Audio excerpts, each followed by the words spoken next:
Não, Gênesis, Êxodo, Levítico, Números e Deuteronômio. É o quarto mesmo, isso aí. Quarto livro da Bíblia, todos acharam? Amém. Números 27, verso 1 diz assim: e chegaram as filhas de Zelofeade. Irmão, eu vou pedir para você repetir, mas é porque a tua memória guarda bem o nome desse homem, Zelofeade. Vamos lá no 3, 1, 2, 3. Zelofeade.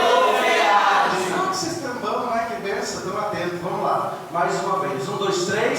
Zelofeade. Muito bem, vocês estão muito bem. E chegaram as filhas de Zelofeade, filho de Efer, filho de Gileade, e filho de Maquir, filho de Manassés, entre as famílias de Manassés, filho de José. E estes são os nomes delas: Maalá, Noá, Ogla, Milca e Tirza. Pode passar. E apresentaram-se diante de Moisés e diante de Eleazar, Eleazar, melhor dizendo, o sacerdote, e diante dos príncipes e de toda a congregação, à porta da tenda da congregação, dizendo: nosso pai morreu no deserto, e não estava entre os que se congregaram contra o Senhor no grupo de Coré, mas morreu no seu próprio pecado e não teve filhos. Verso 4: porque se tiraria o nome do nosso pai do meio da sua família? Porque ele não teve filhos. Ela está falando de homens, né? Dá-nos possessão entre os irmãos de nosso pai. Amém, irmãos? Amém. Volta lá para o versículo 1. 1, 2, 3. Zelofeade. Muito bem, podem se sentar, meus irmãos, glorificando ao Senhor. Aleluia! Glória a Deus. Ai, irmão, eu estava querendo pregar essa mensagem o mês inteiro. Mas o Senhor pediu para eu não guardar para a ceia. E eu quero que você preste bastante atenção. Eu também quero aqui justificar, né, que meu cunhado e minha cunhada não vieram, que foram viajar lá para a cidade onde está o pai dela, né, o tumor da garganta dele deu maligno. Ele já está fazendo quimioterapias, né, e foram lá ficar uns dias, por esse motivo não estão aqui. E esse texto, meus irmãos, ele é bem difícil de se compreender, a menos que você estude. Alguém já tinha lido essa história aqui? Levante a mão, por favor. Só a irmã Jovina? Mais ninguém? Ninguém, na verdade, gosta de estudar o começo do Antigo Testamento, porque é um pouquinho difícil. Se você não prestar atenção, você vai ser daqui sem entender nada. Esquece os problemas, depois você volta a pensar nisso o dia inteiro. Agora, fica aqui um pouquinho na palavra. E o Antigo Testamento é difícil porque ninguém gosta de estudar a fundo. É muita história, muita genealogia, muita lei, muita coisa. O Pentateuco em si é praticamente leis que Deus dá. Não faça isso, não faça aquilo. Se fizer tem consequências assim, assim, assim, assado. E é lei abaixo de lei, acima de lei. Todo o Antigo Testamento é baseado na lei, mas principalmente os 5 primeiros livros que nós temos ali, e principalmente Números, que é a questão da saída do povo do Egito e peregrinação até a terra prometida, contagem do povo e assim por diante. Então, ele é dificílimo de entender. Na verdade, ninguém gosta de estudar as leis. Prova isso, pastor? Prova. A gente tem tanta preguiça de estudar a lei que a gente paga um advogado para defender a gente. É verdade, sim ou não, irmãos? Sim ou não, irmãos? Sim. Quantos aqui sabiam que você pode se defender sozinho na lei? Quem sabia? Que você não precisa de um advogado? Você pode. Se você chegar lá e conhecer as leis, você pode. Você pode se defender sozinho, conhecendo as leis. Você tem que ter as leis. A lei, ela foi feita para todos. Mas, naturalmente, quem conhece a lei é um advogado, é um juiz, peritos, promotores, juízes, pessoas que estão aprofundadas nesse conhecimento. Tanto é que se a gente ler um laudo ou alguma coisa, ou ler alguma coisa envolvida às leis, a gente não vai entender quase nada dos termos, porque é difícil demais. As leis são difíceis demais. Por isso que ninguém gosta de estudar no Antigo Testamento, principalmente Números, Êxodo, Levíticos e Números, então Deuteronômio, são poucas pessoas que pregam esses textos, porque é muita coisa para estudar, é muita lei. A gente não gosta de estudar lei. Inclusive, as 613 leis que tem no judaísmo, desde a parte dos hebreus, eram muito difíceis, ninguém conseguia guardar, decorar, porque cada lei abria vários parágrafos, olha, se acontecer isso, vai acontecer isso, isso, aquilo, mas se tiver acontecido outra situação, são muitos detalhes. E o que está acontecendo aqui é que Israel, né, ele tinha muito apreço pelas leis. Quem me ouve, diga amém. Amém. Deveria ser assim em todo o país. A gente deveria levar a lei a pé da letra. Não teria aí tanto crime, tanta coisa. Por isso que Israel levava as leis de Deus muito a sério, acima de tudo, irmão. Acima de tudo. Inclusive eles queriam matar o próprio judeu por causa da lei. Quem que eles queriam matar, irmãos? Jesus.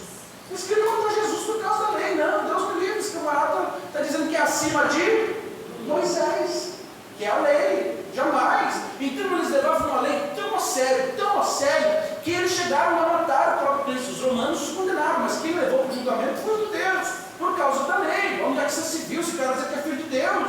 Jamais. Então a lei de Moisés para eles era tudo. A Israel hebreia, lá do princípio, eles estão falando antes aqui, deles entrarem na terra prometida, eles já tinham leis. Eles já tinham juízes lá no meio do deserto, eles já tinham pessoas que resolviam os problemas. Eu já vi que era de 2 a 5 milhões de pessoas. Era muito problema, era muita coisa, não tinha essas leis. E tinha muita lei mesmo, tá? E eles levavam isso muito a sério. As leis são maravilhosas, mas elas não estão acima de Deus. Você pode dizer glória a Deus? As leis são maravilhosas, mas quem está acima delas é quem as fez. É o próprio Deus. Só que esse povo aqui, ele ama tanto a lei que ele se esquece de quem fez as leis. Amar a Deus é uma coisa, mas ser fanático pelas leis é uma coisa que não agrada a Deus. Vamos provar isso na Bíblia. Vamos ler em João, capítulo 8, do verso 4 ao 9. Alguém leia para mim, por favor. João, capítulo 8, do verso 4 ao 9. Eu vou provar para você que eles estavam extremamente fanáticos pelas leis, a ponto de não ter compaixão nenhuma por ninguém. Errou, vai morrer. Quem me ouve, diga amém. Amém. Alguém leia para mim até o verso 9 com voz bem alta, por favor. Disseram a Jesus: Mestre, esta mulher foi apanhada em flagrante adultério. E na lei. Aonde está escrito? Aonde, irmãos? Na lei. Vamos lá, então. E na lei nos mandou Moisés que tais mulheres sejam apedrejadas. Tu, pois, que dizes? Olha aí, sabe o que eles estavam dizendo para Jesus? E aí, vai contra a lei? É a mesma coisa a gente chegar lá diante de um juiz, é uma coisa, ó, matou, está aqui a prova, foi pego no ato, matou 5 pessoas. Vai fazer o que, juiz? Vai deixar ele embora? É mais ou menos isso que eles estão dizendo aí, Jesus. Você vai contra a lei agora? Alguém está me ouvindo? Diga amém, irmão. Por favor, preste atenção. Isso diziam eles, tentando-o para terem o que o acusar. Mas Jesus, inclinando-se, escrevia na terra com o dedo. Como insistissem na pergunta, Jesus se levantou e lhes disse: Aquele que dentre vós estiver sem pecado, seja o primeiro que lhe atire a pedra. E tornando a inclinar-se, continuou a escrever no chão. Não. Mas ouvindo eles esta resposta e acusados pela própria consciência, foram-se retirando um por um, a começar pelos mais velhos até aos últimos, ficando só Jesus e a mulher no meio onde estava. Você pode glorificar Jesus. O que o homem mais usa para nos derrubar é a lei. Você fez isso, você fez, agora você vai morrer. E Jesus disse: mas a última palavra ainda é minha. Vocês não estão entendendo? A lei, ela vale sim, mas foi eu que criei a lei. Eu estou acima da lei. Jesus, irmão, e Deus estão acima da lei. O que Jesus estava dizendo para eles era assim: vocês estão querendo trazer para mim algo que eu mesmo criei. É sério isso? Eu sei como a lei é. Eu sei que Moisés disse, mas agora vem aqui. Ninguém de vocês nunca infringiu a lei. Irmão, Jesus tinha um jeito de quebrar as pessoas com as suas próprias acusações. Sabe como se ele chegasse acusando alguém e Jesus dissesse: tu nunca fez isso? Nunca fez isso? Jesus, então, ele tinha um poder de mostrar. E nós vamos ler de novo, em João 9, do verso 1 ao 3. Jesus, ele sempre estava acima da lei, e o próprio Deus acima da lei. Quer dizer o quê? Você pode infringir leis? Não! Um dia, quem me ouve, por favor, diga amém. Amém. Muita gente já percebeu.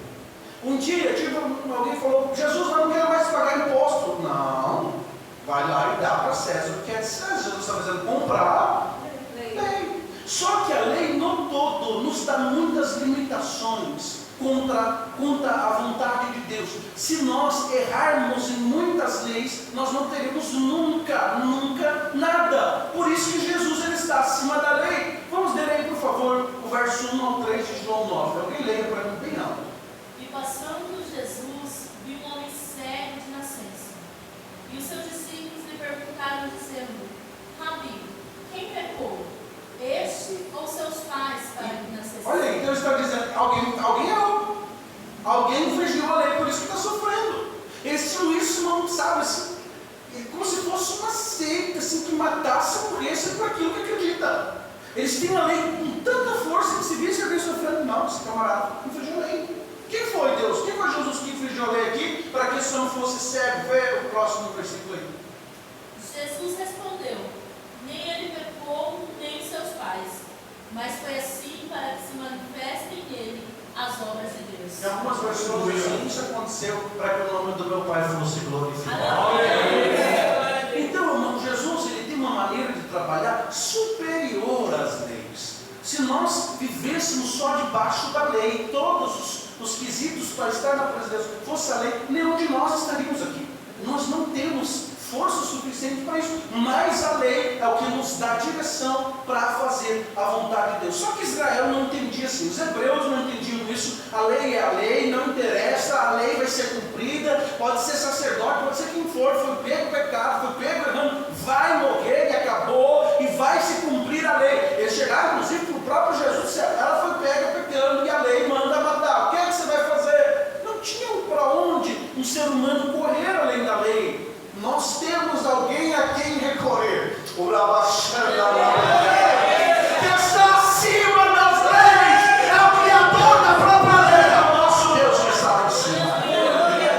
Desta dele nós temos um advogado que intercede junto ao Pai. Alguém glorifique o nome desse advogado. Então, irmãos, o próprio Deus está acima das leis. Só que Israel deixou isso se tornar algo fanático na religião deles.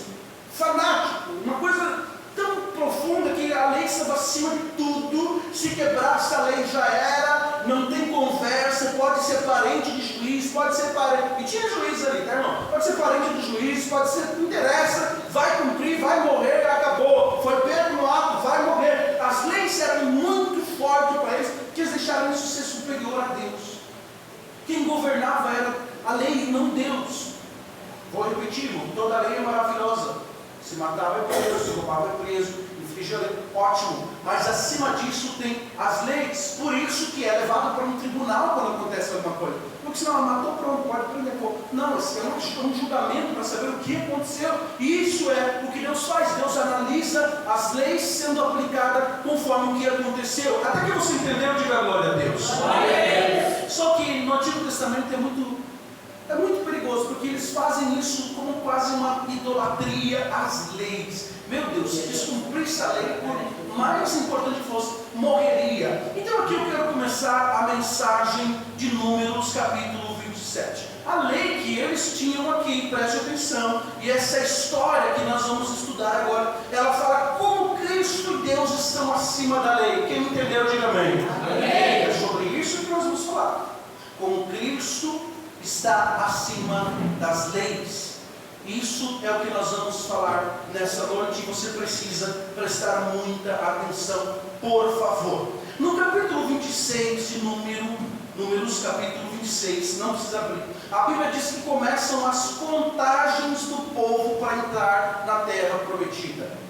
A Bíblia diz que Moisés recebe a ordem de Deus, está chegando a hora de nós entrar na nova Canaã, na terra prometida, que mana leite e mel, e vai ser distribuída as terras conforme o número dos povos.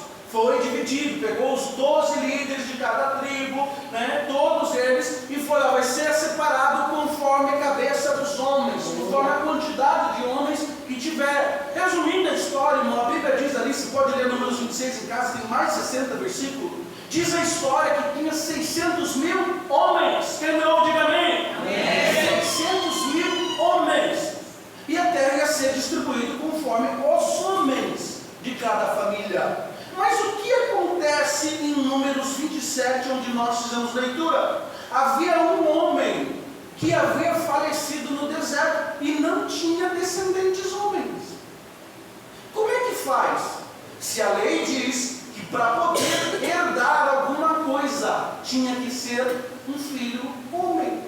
Só que esse homem chamado Zelofeade, repita mais uma vez, 2, 3. Zelofeade. Isso. Esse homem, ele não teve um camarada homem de filho.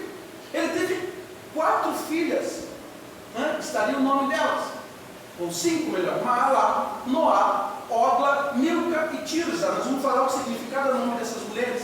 E quando ele teve essas 5 filhas, enquanto ele estava peregrinando no deserto, tudo bem, porque quando ele chegasse na terra prometida, ele teria o que, irmão?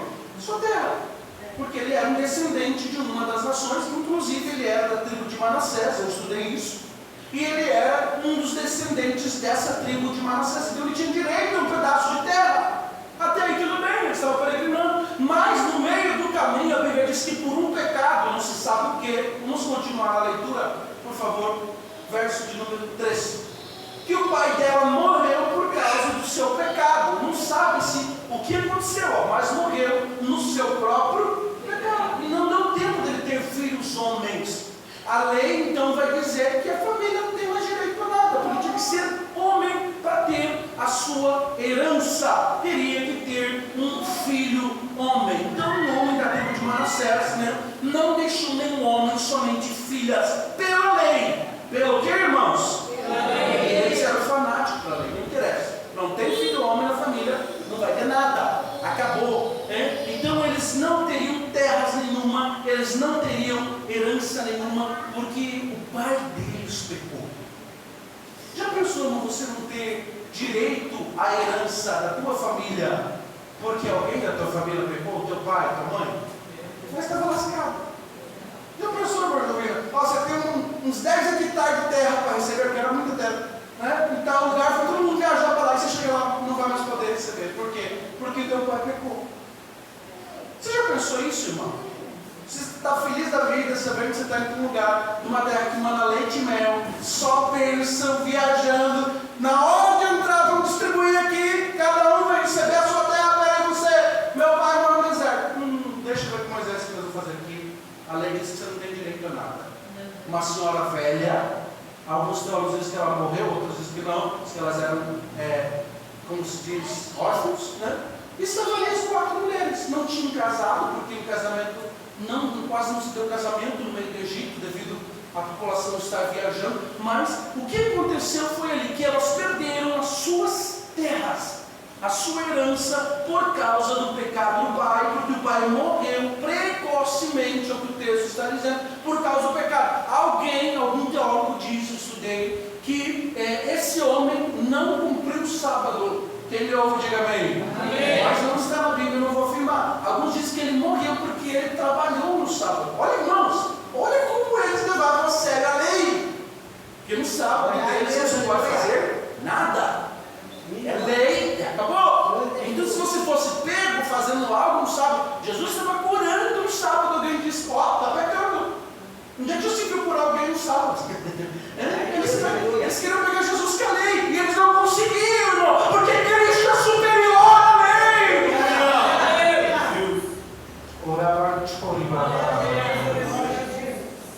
Jesus Cristo, como fala nos Atos, vai ser meu amigo. Você não sabe que o nosso Senhor é Senhor até do sábado? Sabe o que ele está dizendo? Vocês não sabem que Jesus é superior até às leis de vocês. Aleluia! E a Bíblia diz então, irmão, que elas ficaram desesperadas. Imagina, irmão, todo mundo, imagina, olha aqui para mim, vou desenhar, porque é difícil, entender. Imagina que nós vamos invadir esse Paraguaizão aqui inteiro, mais ou menos isso, eles entraram. E tinha várias famílias selecionadas. Aí você chega ali na porta, na entrada do Paraguai, agora vamos dividir aqui para todo mundo, família ciclano vem cá, vocês vão aqui para tal terra, esse ciclano tal terra, está dividido, vocês não vão ter direito. Por quê? Teu pai não está mais vivo. E a lei diz que vocês não têm direito a nada. Então, na família desse homem chamado Zelofeade, não tinha nenhum descendente homem. E provavelmente, se elas fossem entrar na terra, eles iam morar de favor do resto Você já imaginou isso, irmão? Desespero dessas mulheres, do nada. Tinha uma herança para receber, e daqui a pouco não tem mais nada, por causa da lei que dizia que tinha que ser homem para receber as terras. Tanto que eles nem contaram as mulheres, depois os homens se virassem. Foi contado 604 mil homens, está aí no texto, número 26, e depois cada um que se virasse, repartir, dividir a terra certinho para cada um. Mas não tinha nenhum homem descendente, não tinha neto, não tinha nada, porque não deu tempo delas casar, para elas terem genro para ele poder passar, e nem ter filhos para ser os netos. Não teve como, mas eles infelizmente eles eram muito religiosos. Eu vou te provar isso lendo com você, Deuteronômio 25, capítulo 25, verso 5. Quem tiver acordado, diga glória a Deus. Glória a Deus. Irmãos, ter descendentes homens na família era a maior honra que se podia ter. Quem ouviu, diga bem. Verso 5, filho. Deuteronômio 25, verso 5, por gentileza. Se você não tivesse um filho homem, eles iam tentando, e se não tivesse, ainda arrumar uma concubina e dar um jeito de ter um filho homem, porque a honra da família era ter um filho homem. Por quê? Para levar o nome do seu. Meu Deus, irmãos, vocês estão acordados? Vocês estão no culto, irmãos? Amém. Vamos continuar pregando, senão nós vamos parar. Nós estamos entrando num assunto muito sério, culto de Santa Ceia, muito sério. E a Bíblia diz que eles estavam tão ligados às leis que as mulheres não teriam direito a nada, praticamente nada. Elas só serviam para procriar e ensinar para os maridos. É isso que o texto está dizendo. Se elas não tivessem um marido, elas não iam receber herança, e se não tivessem um pai, muito menos. Então o desespero tomou conta delas. Porque para você ter uma ideia, irmão, do que acontecia no meio do povo hebreu, se não se tivesse filho, tinha uma lei que mandava casar com o irmão do marido para ter filho. Se não tivesse morrido o irmão, não interessa, dá um jeito de ter filho. Vamos ler aí, irmão, por favor. Deuteronômio 25, do verso 5 ao 10. Se alguém for ler com voz alta, leia, por favor. Eu leio. Quando irmãos morarem juntos, preste atenção, e um deles aconteceu o que, irmãos? Morreu. E não tiver filho. Olha as leis, Deuteronômio é lei. Então a mulher do falecido não se casará com um homem estranho, não podia, de fora. Seu cunhado estará com ela, vai casar com ela e vai receber ela como mulher. Quer dizer, casou com a mulher, não teve filho, morreu, vai ter que ficar com o cunhado. Graças a Deus que não tem mais essas leis, né, irmão? Louvado seja Deus. Já pensou? Deus tem misericórdia, né, irmão? Louvado seja Deus. E fará a obrigação de cunhado para com ela. Irmão, isso aqui não é história da coxinha, é lei. Se, inclusive tem nome que morreu porque não cumpriu. Versículo 6 até o 10. E o primogênito que ela lhe der será sucessor do nome do seu irmão falecido, para que o seu nome não se apague em Israel. Olha como eles levavam a sério ter filhos. Porém, se o homem não quiser tomar a cunhada, aí não quer casar com a cunhada, sei lá, então subirá. Olha só o que a mulher fazia, isso aqui é lei, subir à porta dos anciões, diante dos 12 líderes de Israel, e vai dizer: o meu cunhado se recusa a casar comigo no lugar do irmão dele. Ele não quer cumprir o dever dele de ter filho comigo. Versículo 8. Então os anciões da cidade o chamarão, irmãos, isso aqui é lei, e com ele falarão. E se ele disser: não adianta, ninguém vai obrigar, não quero, não adianta. Versículo 9. Então sua cunhada se chegará a ele na presença dos anciões e lhe descalçará o sapato do pé. Literalmente, ela ia tirar o sapato dele. Não tem um calçado no deserto, Deus teve que ampliar o tamanho, porque era poucos, praticamente um para cada um. E o que essa pessoa ia ficar sem o pé do calçado? E ele ia cuspir no rosto dele, olha só, e protestará e vai dizer na frente de todo mundo: assim se fará o homem que não edificar a casa do seu irmão. Quer dizer o quê? Se o camarada não desse sequência à linhagem, tendo um filho, para poder continuar, filho do seu irmão, do cunhado, ela tinha direito de, na frente de todo mundo, tirar o sapato dele, cuspir na cara dele, olha só, e gritar para todo mundo saber. Olha só, verso de número 10. E o seu nome se chamará em Israel a casa do descalçado. Inclusive o pastor Juliano Fraga lançou um livro sobre isso aqui. O livro se chama Casa do Descalçado. Muito bom. Eu quero. Por quê, irmão? Era uma praga. Era praticamente uma desonra total você não ter filho para para dar sequência à lei. Quem está me ouvindo, diga amém, por favor. Amém. Quem entendeu, por favor, diga amém. Amém. Então essas mulheres se desesperaram, porque ou elas entravam na terra e viviam de favor o resto da vida, ou Moisés, sei lá, fazia alguma coisa, fazia um casamento ali, arrumava um marido, quebrava a lei, porque não podia, versículos anteriores diz que não podia, tinha que ser com cunhado, mas ali não tinha irmão, não tinha cunhado, não tinha parente, não tinha ninguém, elas entrariam na terra de favor e perderiam a herança. Os tios delas, quem me ouve, diga glória a Deus. Os tios delas provavelmente não doariam as terras a ela, devido a uma lei chamada jubileu. Quem já ouviu também, diga, eu ouvi. Já estudei 2 vezes sobre isso. A cada 50 anos, por isso que eu falo, ninguém estudava as leis. Tem uma lei, está aqui em Êxodo, que depois de 50 anos, preste atenção, entrou na terra prometida, de 50 em 50 anos, era devolvido as heranças para os familiares dos mortos e era devolvido as dívidas que tinham sido pagas em terra. Por exemplo, se eu tivesse perdido a minha terra por uma dívida para uma pegaria, daqui 50 anos, se eu morri, se a minha esposa morreu, ia ser devolvido para ela a terra. Então os tios dessa mulher que será negativo. Se nós dar terra para vocês, pode ser que nós perdamos lá no jubileu. Pode ser que nós vamos perder terra, nós vamos perder por causa de dívida de vocês. Não vamos. Então, irmãos, elas estavam tão desesperadas que elas não sabiam o que fazer. Elas não tinham mais. Irmão, e é verdade, vai me dizer que as pessoas não se matam por terra? Se matam.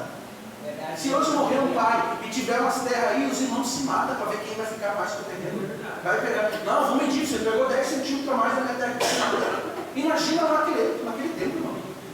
Existe essa lei do jubileu, de 50 em 50 anos, não podia plantar na terra, a terra se tornava, é uma lei que Deus deu. Pode estudar, está escrito. E eles diziam, não vamos, querer vocês, por favor, aqui, que vai que vocês casam com alguém aí, nós perdemos a terra lá no jubileu, é melhor vocês ficarem andando de casa em casa. Imagina a tristeza, irmão. Você andar 40 anos no deserto com a esperança de que vai ter uma terra, e chega na hora de entrar e diz, não, você não tem direito.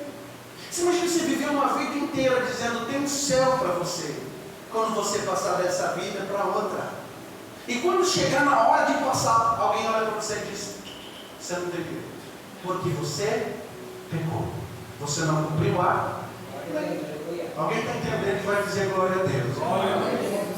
Não pode, não tem direito à terra, porque não vai ter como nós infringirmos a lei. E a Bíblia vai dizer que se nós quisermos, irmãos, ser filhos de Deus, morar no céu, nós temos que cumprir a lei. 613 leis, se nós não cumpríssemos, já era uma que nós errássemos. Ninguém iria entrar na terra, ninguém de nós. Mas teve um que nos deu direito a entrar na terra. Oh, aleluia. Teve um que disse, eu sou superior às leis. Oh, glória, eu sinto a graça de Deus aqui para glorificar o nome dele. Teve um que disse, a lei diz que se pecar não tem direito, eu sou superior à lei e eu vou comprar o direito deles com sangue. Alguém está entendendo a mensagem? Pode adorar o nome do Senhor. Então essas moças não teriam direito a entrar na terra, porque elas iriam infringir a lei que diz que tinha que ser homem. Pode ler, depois você pode ler. Está tudo na Bíblia, em Números. Mas o que essas moças eram? Elas eram órfãos de pai. Elas não tinham esposo. Elas não tinham bem nenhum para negociar. Imagina, eu no deserto para negociar o quê? Não tinham bem para negociar, comprar um pedaço de terra. Elas não tinham promessa nenhuma, porque na Bíblia ali, nas leis, não tinha uma promessa que garantia que as mulheres tinham terra. Não tinha nada. Imagina a situação dessas moças com uma velha idosa que era a mãe delas. Jovens, ninguém queria casar com elas porque elas não tinham terra, não tinham direito a nada, e sem honra alguma. Quando Jesus nos achou, nós não tínhamos nada para oferecer.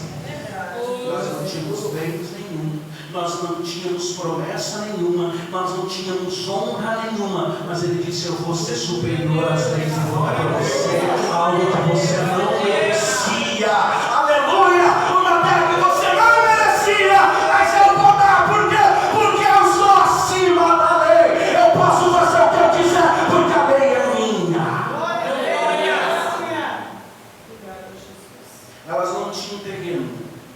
mas elas tinham advogado junto ao Pai Celestial. Aleluia, meu Deus. Sabe quando alguém diz assim, a lei diz isso, mas o advogado vai lá, mas tem tal lei que diz isso, o advogado vai lutando. Ele vai tentando, ele vai se esforçando. Agora tem um negócio que se chama, até eu tenho curso disso, que se chama uso capião. Aqui na nossa lei, antigamente se não tivesse no nome do documento, perdeu, já era, lei é lei. Mas agora se pode comprovar que você morou lá durante muitos anos e veio a herança de ciclano, de beltrano, você toma posse daquela terra. Até aqui na lei da terra não se ajeita tudo para poder conquistar as coisas, mas os judeus não interessa, não tem direito a nada, não vai entrar. Mas o Senhor fez algo, e toda a passagem da Bíblia, repita comigo, toda a passagem da Bíblia, ela nos fala da obra de Cristo, meus irmãos. Os nomes dessas moças, por favor, volte para o verso 1. Ma'alá, que significa confiança, no termo hebreu. Sim, irmãos, para nós herdarmos a terra, nós temos que ter confiança no Senhor. É por fé. Creio que nós vamos receber o terreno na eternidade. É fé. Tu acha que os nomes dessas moças estão anotados aqui no balão de olhar? Que nome feio. Ou você quer dar o nome da tua filha de Tirsa? Já pensou? Você tem uma menininha. Vem cá, Tirsazinha, vem com o papai. Nós já tem, né? Isso aqui é moça. Só falta ali, só falta uma. Você é a Tirsa. Ó, Milka, quem quer dar o nome de filho de Milka? Ninguém. Mas isso aqui está aqui para nos ensinar algo, que Deus ele faz coisas que nós não entendemos o jeito que ele faz. Ma'alá significa confiança. Para nós entrarmos na terra nós temos que ter confiança. É loucura para o mundo, irmão. Os crentes estão lá gritando todo dia, achando que eles vão morar numa terra rica no céu. Eu confio nessa promessa de Deus. É uma loucura, irmão. Os seus ateus dizem loucos. Loucos, estão esperando um negócio que eles não vê. Não tem como. Mas Ma'alá significa isso, confiança. Ou seja, para elas entrar na terra prometida, o que elas tinham que ter, irmão? Confiança. Tu acha que Deus colocou o nome dessas moças aqui de Varda, irmão? Não, é para nos ensinar. Noá significa ninguém a detém, incansável e meu Deus, que letra horrível.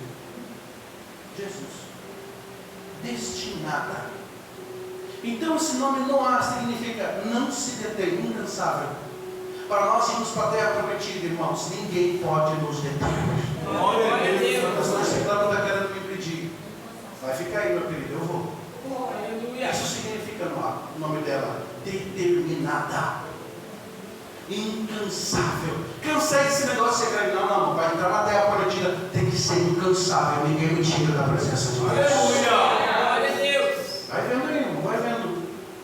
Outra coisa, terceiro nome, Ogla, significa não anda com os pés amarrados.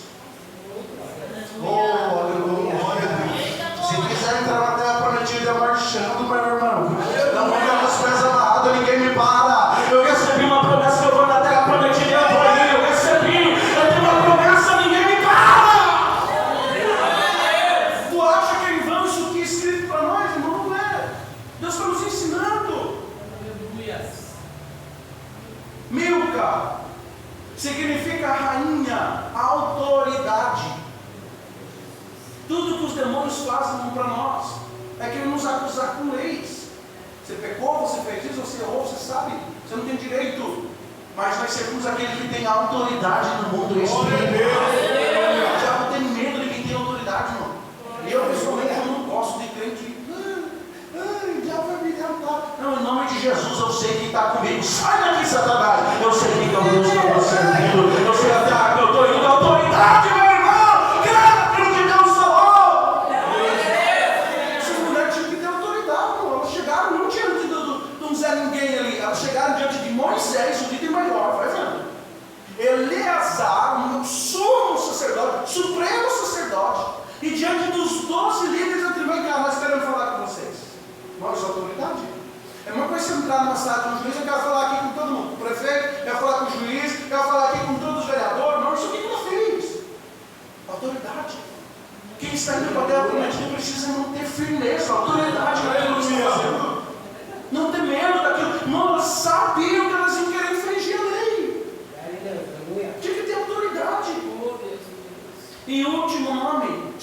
Alenza significa prazer de Deus, ou aquela que agrada a Deus. Para entrar na terra prometida, tem que agradar a Deus. Você pode adorar o nome do Senhor Jesus, irmão, porque Deus ele vai acima das leis por aquele que se agrada do Senhor. Aleluia! Foi lindo, gente? Agrada-te do Senhor, deleita-te do Senhor, e Ele satisfará o desejo do teu coração.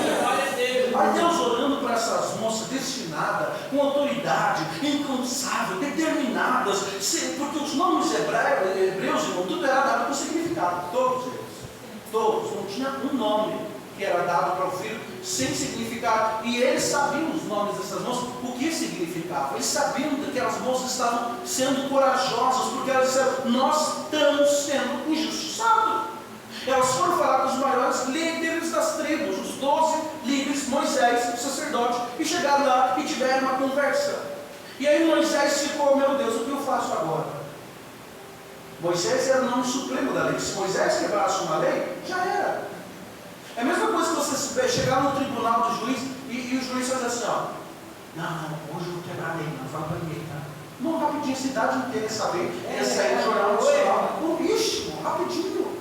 Porque ele é o nome da lei do Brasil, é um juiz. Se ele fizer algo de errado, alguém lá no Supremo Tribunal, é o que está acontecendo aqui, irmão. Essas moças foram diante do Supremo Tribunal Federal, pegaram o juiz e disseram: nós queremos que vocês quebrem as leis, e nos demandaram. Você acha que esses camaradas vão fazer alguma coisa? Não, eles dizer: some daqui, antes que nós vamos prender você. E eles poderiam fazer isso, porque mulher não tinha valor nenhum. Eles nem contaram as mulheres para dar herança. São os homens.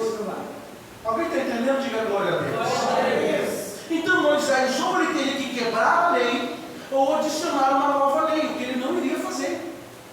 E já estava tudo feito as leis.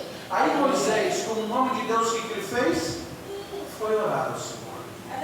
Pode passar aqui, por favor, versículo 4. Versículo número 5.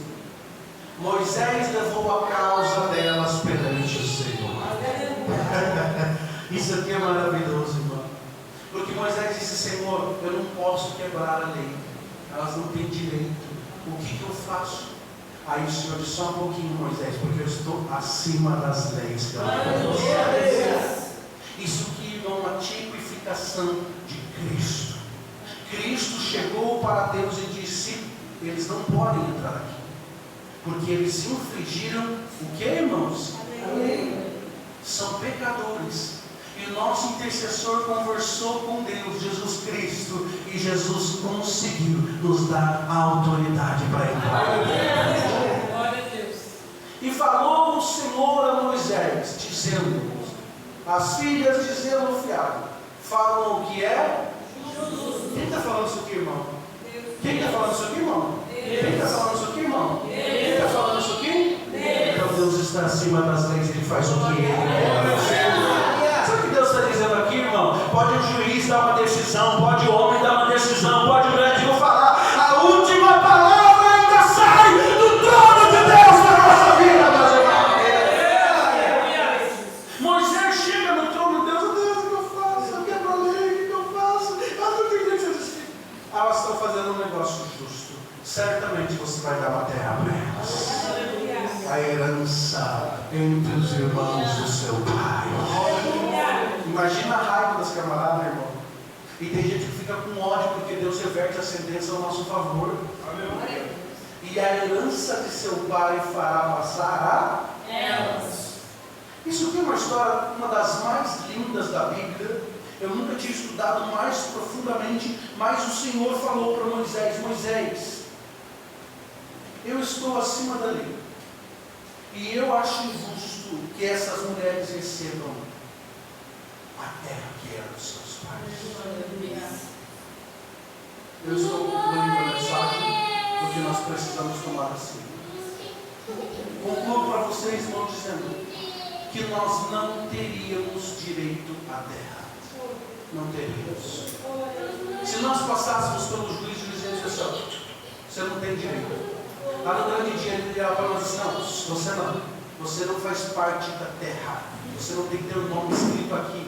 Você não tem direito nenhum. Ezequiel 18:20, toda alma que pecar essa morrerá. E nós pecamos desde que nós nascemos, nós não teríamos direito nenhum. E nós pecamos porque não cumprimos as 613 leis.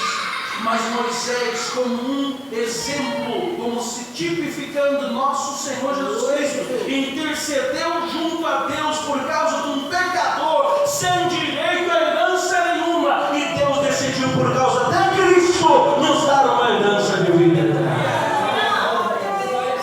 Alguém está entendendo isso? Vai glorificar o nome.